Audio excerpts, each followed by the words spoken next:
7 hari itu butuh bekal yang tidak. Kamu ngapain itu? Gak amat itu kan? Kita kan mikir kerjaannya, bukan lagi. Rasulullah Shallallahu Alaihi Wasallam memberikan penjelasan kepada kita bahwa Takarub mencoba untuk menjalani kehidupan sebagai seorang muslim. Katakanlah kamu beriman kepada Allah, kemudian beristiqomahlah. Sifatnya konsekuensinya sangat sama. Utsman bin Affan itu sudah dirinci. bagaimana seorang muslim itu harus memiliki sebuah keyakinan.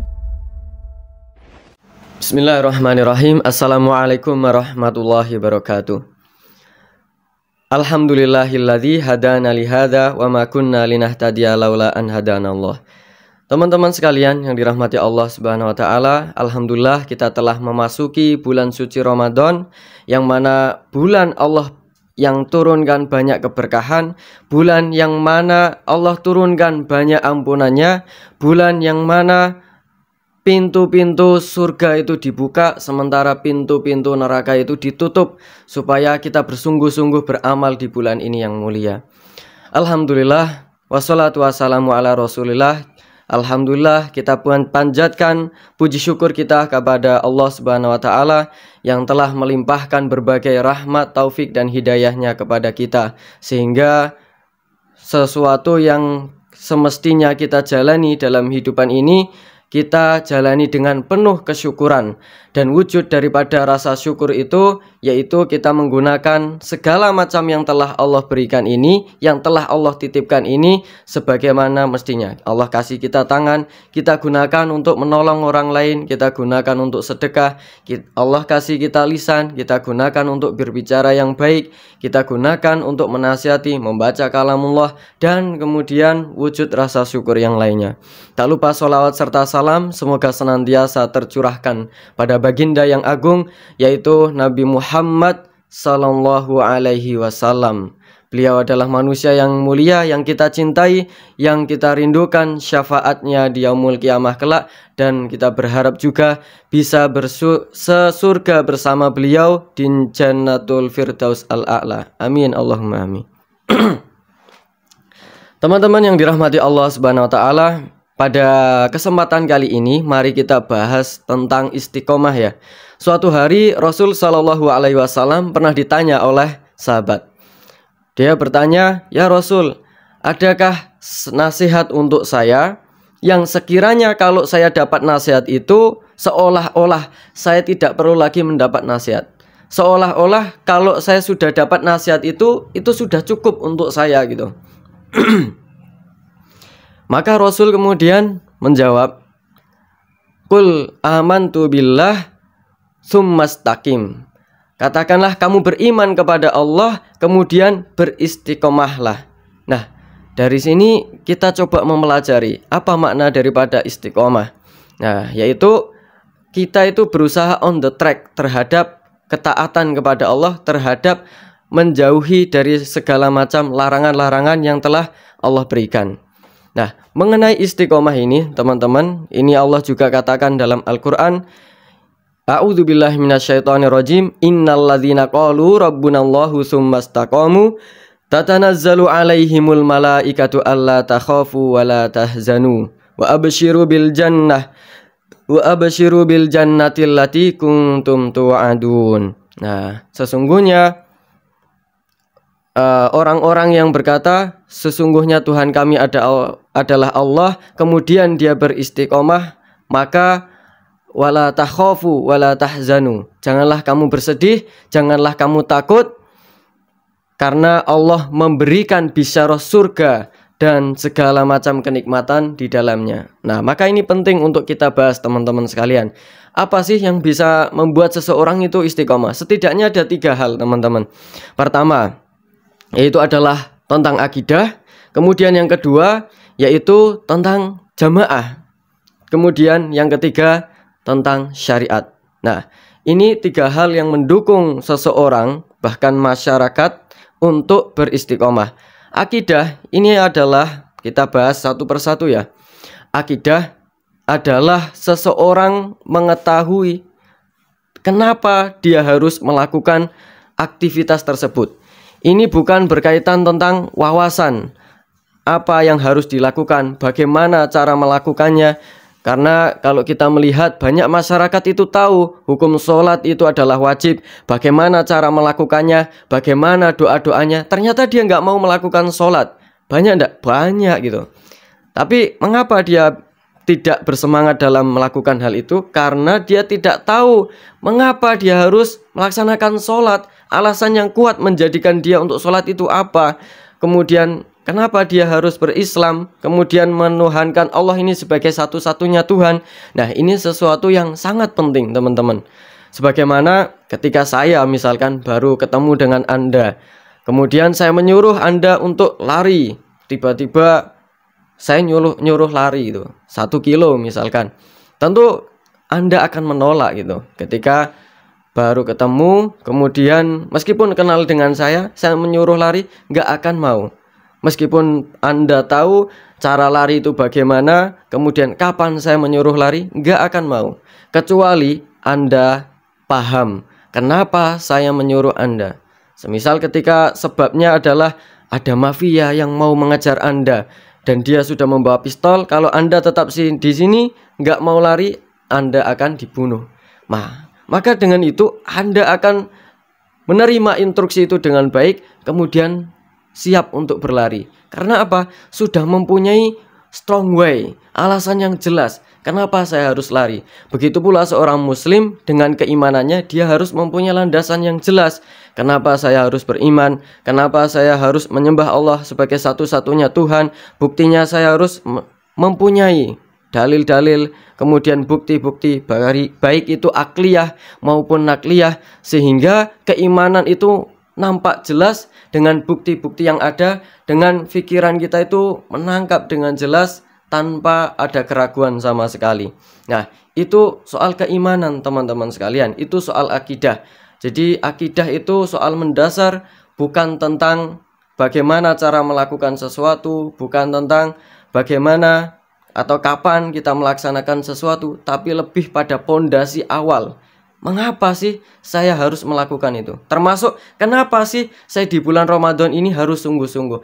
Kalau kita nggak punya pengetahuan, alasan-alasan yang kuat, kita akan mager, akan malas-malasan. Nah, itu penting untuk kita cari, penting untuk kita senantiasa charger terus. Alasan-alasan itu supaya kita bisa menggugah dalam beramal solih, supaya lebih giat, supaya lebih ngejos dalam beramal solih. Nah, kemudian yang kedua, teman-teman, yaitu tentang jamaah. Nah, ini adalah sesuatu yang fundamental juga, yang membuat seseorang itu bisa on the track dalam melakukan amal solih. Kenapa? Allah mengajarkan kepada kita melalui Rasulnya, meskipun beliau seorang Rasul yang perfectnya luar biasa, kehidupannya sangat keren sekali, beliau tidak pernah sendiri dalam membangun peradaban. Beliau tidak sendiri dalam berdakwahnya. Beliau senantiasa dibersamai oleh para sahabat-sahabat yang militan. Beliau senantiasa bersama orang-orang yang luar biasa, orang-orang yang mau membantunya, orang-orang yang senantiasa membersamai Nabi. Begitu pula kita ini bukan seorang Nabi, bukan Rasul. Maka selayaknya kita itu mencari jamaah, circle yang baik, supaya kita bisa on the track, kita bisa istiqomah. Karena dengan kita mencari teman-teman yang solih, kita itu akan ketularan solihnya. Ataupun kalau kita itu menyimpang saat di dalam perjalanan, dalam ketaatan, kita itu nyimpang, ada teman-teman yang mau mengingatkan kita. Bahkan Allah mengingatkan dalam surat At-Taubah ayat 119. A'udzubillahi minasyaitonirrajim. Ya ayyuhalladzina amanu taqullaha wa kunu ma'as-shadiqin. Hai orang-orang yang beriman, bertakwalah kepada Allah dan bersamalah dengan orang-orang yang siddiq. Bersamalah dengan orang-orang yang benar, orang-orang yang solih. Ternyata Allah memerintahkan selain daripada kita itu bertakwa, juga Allah memerintahkan kita untuk berkumpul dengan circle yang baik, circle yang beriman. Karena ketakwaan sendiri saja individu itu nggak cukup ternyata, teman-teman. Dan telah kita saksikan daripada sejarah bahwa keimanan yang kokoh itu ketika seseorang berkumpul dengan orang-orang yang beriman pula. Kita juga mengambil pelajaran daripada ada seorang yang membunuh 99 nyawa. Dalam satu riwayat yang masyhur kita dengar. Nah, dia telah membunuh 99 nyawa. Setelah itu dia pengen tobat, maka dia mendatangi seorang alim. Yang katanya alim, dia menanyakan, apakah saya masih bisa diterima ini tobatnya oleh Allah? Maka orang alim ini katanya, yang dikatakan alim, dia mengatakan, kamu nggak bisa lagi diterima tobatnya oleh Allah. Dosa kamu itu udah terlalu banyak, sudah nggak bisa lagi diampuni oleh Allah. Akhirnya dipenggal sekalian, genap 100 orang yang dibunuh. Tapi dia masih ada itikad baik untuk supaya dia itu diampuni oleh Allah. Gimana ya caranya? Dia mendatangi lagi, mencari lagi orang yang alim, dan dia mendapati orang alim itu memberikan jawaban yang berbeda. Ya Syekh, saya telah membunuh 100 nyawa. Bagaimana Allah bisa mengampuni saya? Apakah masih bisa diterima? Maka Syekh itu pun menjawab, bisa. Allah Maha Pengampun dan ampunan Allah sangat luas. Tapi ada syaratnya. Kamu harus hijrah dari tempatmu itu menuju tempat lain. Karena kalau kamu tetap di tempatmu itu, niscaya kamu akan susah untuk memperbaiki diri. Kamu akan susah untuk meninggalkan kebiasaan-kebiasaan buruk yang itu telah membuatmu melakukan dosa-dosa besar. Maka hijrahlah di sana. Karena di situ banyak orang-orang solih yang membentuk circle yang baik, sehingga kamu keimanannya itu bisa tercharger dan kemudian bisa terjaga. Nah, akhirnya hijrahlah orang ini. Belum sampai sana karena niatnya ini sudah bersih, tulus karena Allah, maka Allah ridhoi dia, sehingga Allah ampuni dia, sehingga Allah juga muliakan untuk bisa dia masukkan ke dalam surganya Allah Ta'ala. Masya Allah teman-teman sekalian, ternyata berkumpul dengan jamaah yang solih, yang solihah itu sangat penting. Karena itu akan mempengaruhi dari agama kita, dari kebiasaan kita. Kita kalau sendirian, misalkan kita punya teman-teman yang maksiat, misalkan semuanya maksiat, cuman kita yang menjaga sholat, katakanlah seperti itu. Nah, ketika datang waktu sholat, kita akan muncul rasa sungkan, rasa wah, jangan-jangan teman saya kalau tak ajak mereka nolak ini. Nah, beda lagi kalau kita itu malas sholat, kumpul dengan semua orang yang mereka itu sholat semuanya, menjaga sholat semuanya, maka kita itu sungkan kalau nggak sholat. Nah, perumpamaannya seperti itu. Terus kemudian yang ketiga teman-teman, ya ini perkara istiqomah itu juga dipengaruhi oleh syariah.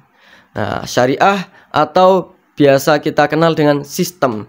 Nah, sistem ini adalah penerapan bukan hanya daripada individu, tapi lebih besar daripada itu, yang mana ini peran seorang amir, seorang khalifah, seorang amirul mukminin yang menerapkannya dalam suatu negara, sehingga masyarakat itu mau tidak mau dia dipaksa untuk taat. Nah, ini sebagaimana yang disabdakan oleh Rasulullah Muhammad sallallahu alaihi wasallam. Beliau mengatakan, Al-Madinatu kal-kiri tunfi khabathaha wa yansahu thayyibaha. Madinah itu seperti tungku besi yang mana membersihkan daripada besi-besi yang masuk itu yang dalam keadaan kotor, juga membersihkan, memurnikan besi-besi yang sudah bersih. Artinya, kalau ada besi yang kotor, yang berkarat dimasukkan dalam tungku besi itu akan menjadi bersih. Kalaupun ada besi yang sudah bersih dimasukkan ke dalam tungku besi itu, maka akan lebih bersih lagi. Inilah perumpamaan sistem Islam.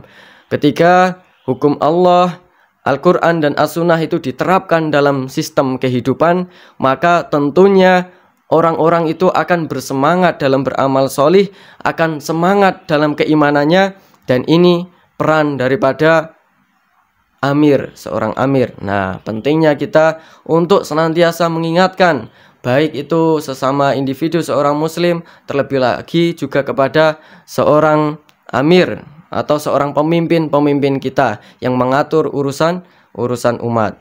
Nah, teman-teman sekalian yang dirahmati Allah Subhanahu wa taala, terkait sistem ya, Nah, kalau kita sandingkan dengan sistem lain selain daripada Islam, maka kita dapati itu justru malah memaksa kita untuk berbuat kemaksiatan.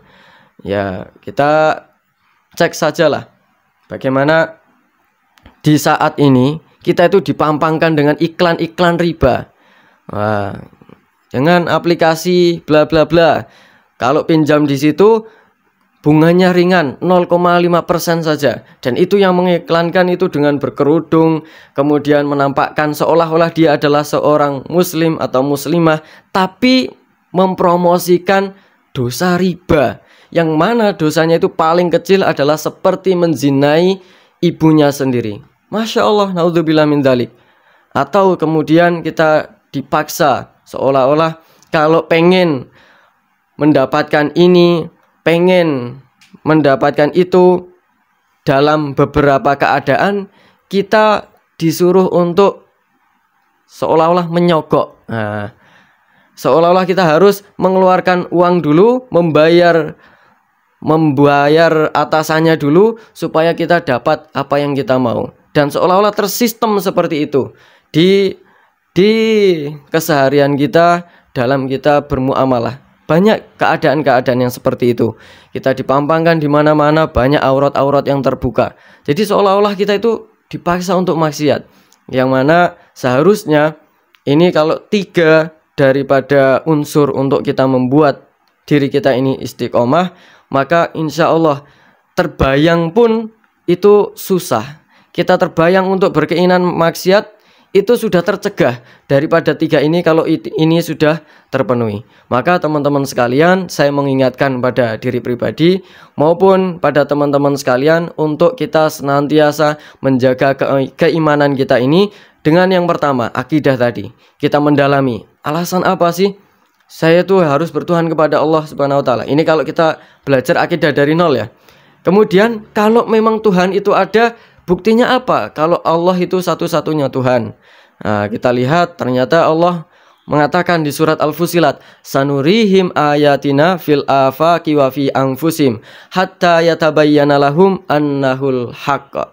Nah, akan kami tunjukkan tanda-tanda kebesaran kami, kekuasaan kami di segala penjuru, penjuru langit, penjuru hutan, penjuru lautan, wa fi anfusim, bahkan pada diri mereka, hatta yatabayyana lahum, sampai jelas kepada mereka bahwa Allah itu adalah Tuhan yang hak, bahwa Al-Quran itu adalah hak, bahwa Rasul Muhammad Sallallahu Alaihi Wasallam adalah utusan yang hak. Nah, tentunya kalau seorang pabrik membuat suatu produk, pabrik ini kan tentunya lebih tahu dari produknya. Tentunya pabrik ini kan lebih ahli, lebih paham tentang apa yang baik bagi produknya, apa yang buruk bagi produknya. Ternyata tidak ada yang sekompleks daripada Islam ketika menjelaskan tentang kehidupan, bahkan tentang bukti-bukti kebenarannya. Misalkan jasadnya Fir'aun yang Allah abadikan untuk orang-orang setelahnya, ternyata jasadnya masih hidup meskipun tenggelam di dasar lautan. Tulang-tulangnya masih, kemudian sampai kulit-kulitnya itu masih utuh. Nah, meskipun sudah bertahun, ratusan tahun. Nah, teman-teman sekalian, kemudian kita kalau bicara lebih dalam lagi, bagaimana di dasar lautan itu ada sungai-sungai yang mengalir, ada api yang menyembur ke atas. Nah, apakah Nabi dulu pernah menyelam ke dasar lautan? Kan tidak pernah. Tapi kenapa Al-Quran bisa menjelaskan seluar biasa itu? Itu menunjukkan kebenaran Allah, kebenaran Islam. Supaya apa? Kita yakin bahwa kalau kita itu beriman kepada Allah, kita beriman kepada akhir, dengan segala macam tanda-tanda yang telah nampak kepada kita, kita ketika dibebankan syariat, entah itu besar maupun kecil, bahkan pada hal-hal yang besar saja, kita itu legowo. Tapi kalau kita itu nggak mempunyai strong way, alasan yang kuat mengapa untuk melaksanakan itu, hal yang kecil saja daripada syariat, kita susah untuk melaksanakannya. Maka ini penting teman-teman untuk kita fahami. Semoga itu bermanfaat. Barakallahu fikum. Wassalamualaikum warahmatullahi wabarakatuh.